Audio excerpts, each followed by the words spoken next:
Hello दोस्तों, यथार्थ Hindi education classes में आप सभी का स्वागत है। आज की क्लास हमारी हिंदी साहित्य की है, जहाँ की महत्वपूर्ण बहुविकल्पी प्रश्न हम पढ़ेंगे। इससे पहले भी काफ़ी वीडियोज़ में इस क्लास में डाल चुकी हूँ, इस चैनल पर डाल चुकी हूँ, जो कि हिंदी साहित्य की बहुविकल्पी प्रश्नों से संबंधित होती है। तो अगर आप अपनी तैयारी को बेहतर बनाना चाहते हैं तो चैनल पर जाकर आगे की वीडियो भी देख सकते हैं। काफ़ी इंपॉर्टेंट क्वेश्चन आपको मिलेंगे उसमें। तो चलिए स्टार्ट करते हैं आज की क्लास। पहला प्रश्न है, भाषा काव्य संग्रह का प्रकाशन किस वर्ष हुआ? भाषा काव्य संग्रह जो ग्रंथ है, इसका प्रकाशन वर्ष आपको बताना है। इसमें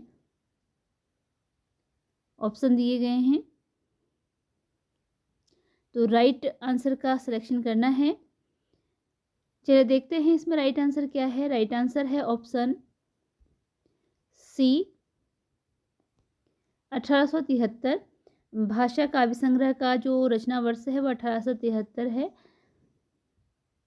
अगला प्रश्न है, गारसा तासी के ग्रंथ का हिंदी में अनुवाद निम्न में से किसके द्वारा किया गया?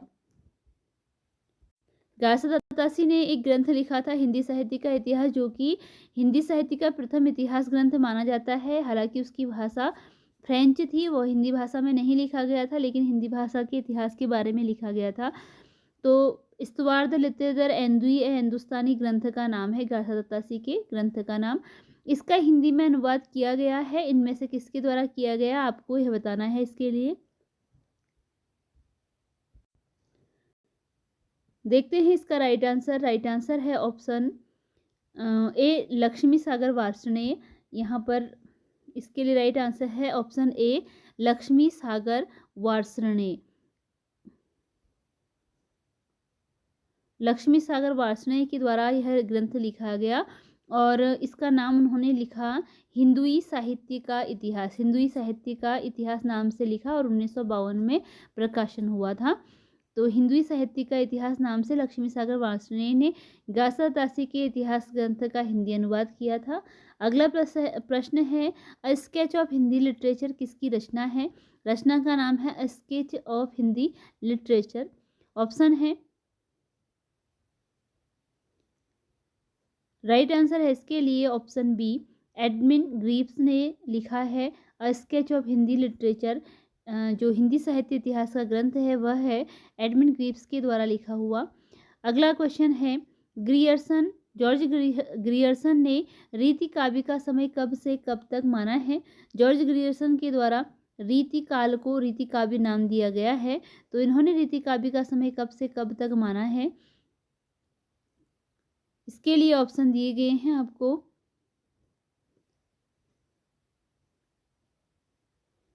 तो देखते हैं इसका राइट आंसर क्या है। राइट आंसर है ऑप्शन ए, 1580 से 1692 का जो समय था, ग्रियर्सन ने इसे रीति काव्य का समय माना है। अगला प्रश्न है, ग्रियर्सन ने जो अपने इतिहास ग्रंथ लिखा था उसमें इसका काल विभाजन 11 भागों में किया है। काल विभाजन 11 भागों में ग्रियर्सन ने किया है। अगला प्रश्न है, आचार्य रामचंद्र शुक्ल जी ने हिंदी साहित्य के प्रकरण 2 में रखा है। प्रकरण 2 में इन्होंने किस साहित्य को रखा है, या क्या इनका विषय रहा है प्रकरण 2 में, यह आपको बताना है। सामान्य परिचय आता है, देशभाषा काव्य आता है, अपभ्रंश काव्य आता है, या फिर सिद्ध साहित्य आता है? इसके लिए राइट आंसर ऑप्शन सी है। आचार्य रामचंद्र शुक्ल जी ने अपना इतिहास ग्रंथ लिखा है, उसके 4 प्रकरण इन्होंने लिखे हैं, 4 प्रकरणों में से विभक्त किया है। तो अपभ्रंश काव्य को उन्होंने प्रकरण 2 के अंतर्गत रखा है। प्रकरण 2 में इन्होंने रखा है अपभ्रंश काव्य को। अगला प्रश्न है, आदिकाल को जयकाल नाम किसके द्वारा दिया गया है? आदिकाल का नाम जयकाल नाम इनमें से किसने दिया है? ऑप्शन है, हजारी प्रसाद द्विवेदी, रामकुमार वर्मा, सुमन राजे, रमाशंकर शुक्ल रसाल। और राइट आंसर है इसके लिए ऑप्शन डी, रमाशंकर शुक्ल रसाल ने आदिकाल को जयकाल कहा है। अगला प्रश्न है, निम्न में किस विद्वान के द्वारा आदिकाल को अत्यधिक विरोधी और व्याघातों का युग घोषित किया गया? किस विद्वान ने आदिकाल को अत्यधिक विरोधी और व्याघातों का युग घोषित किया? अत्यधिक विरोधों और व्याघातों का युग घोषित किया है। ऑप्शन है, रामचंद्र शुक्ल, हजारी प्रसाद द्विवेदी, नामवर सिंह और राम कुमार वर्मा। देखते हैं इसमें राइट आंसर क्या है। राइट आंसर है ऑप्शन बी। आचार्य हजारी प्रसाद द्विवेदी ने आदिकाल को अत्यंत विरोधों और व्याघातों का युग कहा है। अगला प्रश्न है, धनपालकृत रचना भविष्यत कहा का संपादन किसके द्वारा किया गया। भविष्यत कहा प्रसिद्ध रचना है धनपाल जी की। इसमें बताना है कि इसका संपादन किसने किया। ऑप्शन है याकोबी, डॉक्टर श्याम सुंदर दास और एडविन। राइट आंसर है इसके लिए ऑप्शन ए याकोबी। डॉक्टर याकोबी के द्वारा धनपालकृत रचना भविष्यत कहा का संपादन किया गया था। अगला प्रश्न है, निम्न में से अपभ्रंश का बहुभूति कहा जाता है। किस कवि को अपभ्रंश का बहुभूति कहा जाता है। ऑप्शन है पुष्यदंत, स्वयंभू, धनपाल और मुनीराम सिंह। इसके लिए राइट आंसर है ऑप्शन ए पुष्यदंत। पुष्यदंत को अपभ्रंश का बहुभूति कहा जाता है। अपभ्रंश के बहुभूति के नाम से जाना जाता है पुष्यदंत को। अगला प्रश्न है, बृहत्नयन चक्र किसकी रचना है। रचना का नाम है बृहत्नयन चक्र। यह किसकी रचना है। ऑप्शन है देवसेन, शालिभद्र सूरी, विनय चंद्र सूरी और कल्हड़। राइट आंसर है इसके लिए ऑप्शन ए देवसेन की रचना का नाम है बृहत्नयन चक्र। यह रचना है देवसेन की, बृहत्नयन चक्र। अगला प्रश्न है, आचार्य रामचंद्र शुक्ल के अनुसार सारंगधर का समय है। शुक्ल जी सारंगधर का समय कब से कब तक मानते हैं। इसके लिए आपको ऑप्शन दिए गए हैं, सही ऑप्शन का आपने चुनाव करना है। बढ़ते हैं इसमें आगे आंसर की ओर। तो आंसर है इसका, विक्रमी की 14वीं शती के अंतिम चरण में रामचंद्र शुक्ल जी ने सारंगधर का समय माना है। विक्रमी की 14वीं शती के अंतिम चरण को। अगला प्रश्न है, लुईपा निम्न में से किसके शिष्य थे। यहाँ पर बताना है कि जो लुईपा थे वह इनमें से किसके शिष्य थे। लुईपा बताना है यहाँ, लुईपा इनमें से किसके शिष्य थे। ऑप्शन दिए गए हैं, पहला ऑप्शन है कन्हपा। यहाँ पर कन्हपा है, कन्हपा, डोम्बीपा, सरहपा और सबरपा। आप इनमें देख रहे होंगे कि सब में पा शब्द लगा है और जो यहाँ प्रसिद्ध साहित्य था जो इसमें पा शब्द है यह आदर सूचक शब्द होता है इस साहित्य में। तो सबके नाम के पीछे यहाँ पर कान्हा लिखा है, कान्हपा है। ठीक है, अब बताना है कि आपको लुईपा किसके शिष्य थे। राइट आंसर ऑप्शन डी है सबरपा। लुईपा जो थे यह सबरपा के शिष्य थे। अगला प्रश्न है, फागु काव्य किसके द्वारा लिखा गया। इनमें से किसके द्वारा फागु काव्य लिखा गया है। जैन कवियों द्वारा, अपभ्रंश कवियों द्वारा, सिद्ध कवियों द्वारा या इनमें से कोई नहीं। तो बढ़ते हैं राइट आंसर देखते हैं। राइट आंसर है ऑप्शन ए, जैन कवियों के द्वारा फागु काव्य लिखा गया है। ऑप्शन ए इसकी राइट आंसर है। अगला प्रश्न है, आचार्य रामचंद्र शुक्ल जी ने भक्ति काल का समय कब से कब तक माना है। शुक्ल जी के अनुसार, आचार्य रामचंद्र शुक्ल जी के अनुसार भक्ति काल का समय बताना है। ऑप्शन है 1375 से 1700, 1350 से 1750, 1350 से 1850, 1375 से 1775। राइट आंसर है इसके लिए ऑप्शन ए 1375 से 1700। 1375 से 1700 का समय शुक्ल जी ने भक्ति काल का समय बताया। अगला प्रश्न है, भक्ति काल प्रश्न है, भक्ति काल है, मध्यकाल नहीं। मध्यकाल सामान्यतः जकड़ी हुई मनोवृत्ति का परिचायक है। यह कथन किसका है। राइट आंसर है ऑप्शन डी, बच्चन सिंह का यह कथन है। ऑप्शन है बच्चन सिंह, राइट आंसर इसके लिए है। अगला प्रश्न है, डॉक्टर रामकुमार वर्मा के अनुसार संत काव्य का प्रथम कवि है। डॉक्टर रामकुमार वर्मा ने संत काव्य के प्रथम कवि किसे माना है। कबीर, रविदास, नामदेव या इनमें से कोई नहीं। राइट आंसर है इसके लिए option C Namdev. Doctor Ramkumar Verma संत काव्य का पहला कवि मानते हैं नामदेव को। डॉक्टर रामकुमार वर्मा के अनुसार संत काव्य का प्रथम कवि नामदेव है। अगला प्रश्न है, निम्न में कौन सी बोली पश्चिमी हिंदी उपभाषा के अंतर्गत नहीं आती। जो पश्चिमी हिंदी उपभाषा के अंतर्गत नहीं आती वह बतानी है। ब्रजभाषा, छत्तीसगढ़ी, खड़ी बोली, बुंदेली। राइट आंसर है ऑप्शन बी छत्तीसगढ़ी।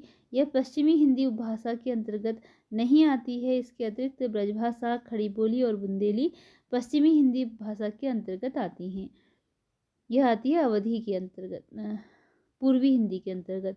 छत्तीसगढ़ी जो है पूर्वी हिंदी के अंतर्गत आती है। निम्न में से किस विद्वान के द्वारा अमीर खुसरो को अवधी का प्रथम कवि माना गया है? अवधी भाषा का प्रथम कवि खुसरो को किसने माना है?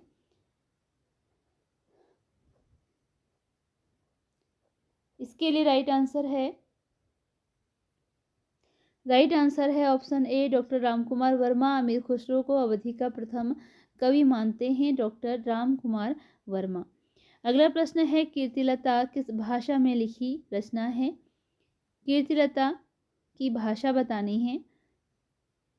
मैथिली, संस्कृत, अवहट या इनमें से कोई नहीं। राइट आंसर है ऑप्शन सी अवहट। कीर्तिलता की भाषा अवहट भाषा है। स्वामी तुम ही गुरु गोसाई पंक्ति के लेखक कौन हैं? स्वामी तुम ही गुरु गोसाई पंक्ति के लेखक कौन हैं? तुलसीदास, गोरखनाथ, अमीर खुसरो या हेमचंद्र? राइट आंसर है ऑप्शन बी गोरखनाथ। स्वामी तुम ही गुरु गोसाई इस पंक्ति के लेखक हैं गोरखनाथ। अगला प्रश्न है, तुलसीदास जी का जन्म वर्ष है, इनमें से कौन सा तुलसीदास जी का जन्म वर्ष है? इसके लिए राइट आंसर है ऑप्शन ए 1532। तुलसीदास जी का जन्म वर्ष है 1532। अगला प्रश्न है, हमारी जानी हुई साहित्य में इतनी तत्परता, मनोहारिता और सरसता के साथ लिखी हुई बाल लीला अलभ्य है। सूरदास की रचना के संबंध में यह कथन किसका है? किसने कहा है कि हमारी जानी हुई साहित्य में इतनी तत्परता, मनोहारिता और सरसता के साथ लिखी हुई बाल लीला अलभ्य है? तो सूरदास के संबंध में यह कथन किसका है?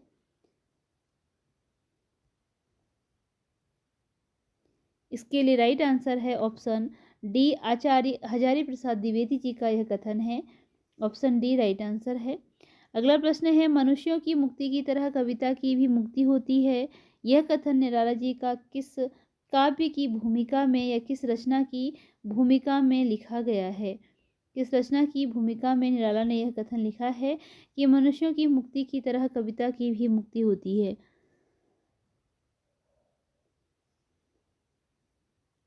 इसके लिए राइट आंसर है ऑप्शन ए परिमल। परिमल की भूमिका में निराला जी का यह कथन आता है। अगला है, छायावाद का प्रथम काव्य संग्रह निम्न में कौन सा है? इनमें से कौन सा है जो कि छायावाद का प्रथम काव्य संग्रह है? ऑप्शन है परिमल, कुसुम, झरना, उच्छ्वास। राइट आंसर है इसके लिए ऑप्शन सी झरना। छायावाद का प्रथम काव्य संग्रह झरना है। इसे छायावाद की प्रयोगशाला भी कहा जाता है। अगला प्रश्न है, झरना काव्य संग्रह का प्रकाशन वर्ष निम्न में से कौन सा है? इनमें से किस वर्ष इसका प्रकाशन हुआ था? ऑप्शन है 1900, 1910, 1912, 1918। राइट आंसर है इसके लिए ऑप्शन डी 1918। 1918 में इसका प्रकाशन है झरना काव्य संग्रह का। इसी के साथ आज की यह क्लास यहीं पर एंड होती है। मिलते हैं अगली वीडियो में कुछ नए प्रश्नों के साथ। चैनल पर अगर नए हो तो चैनल को सब्सक्राइब जरूर कीजिएगा। और इसके साथ ही अगर हिंदी साहित्य के विभिन्न ग्रंथों के बारे में विस्तार से आप पढ़ना चाहते हैं, हिंदी साहित्य के बारे में विस्तार से पढ़ना चाहते हों, तो प्लेलिस्ट में जाकर और वीडियोज़ भी आप देख सकते हैं, जिसमें अभी हमने स्टार्टिंग से ही स्टार्ट किया है और आचार्य रामचंद्र शुक्ल की बुक के आधार पर ही सारे तथ्य आपको मिलेंगे, तो प्रमाणित तथ्य होंगे। अगर आप अपनी तैयारी बेहतर बनाना चाहते हैं और कुछ विस्तार से पढ़ना चाहते हैं तो और अन्य वीडियोज़ आप देख सकते हैं। उसके लिए मिलते हैं अगली वीडियो में कुछ नए प्रश्नों के साथ। धन्यवाद।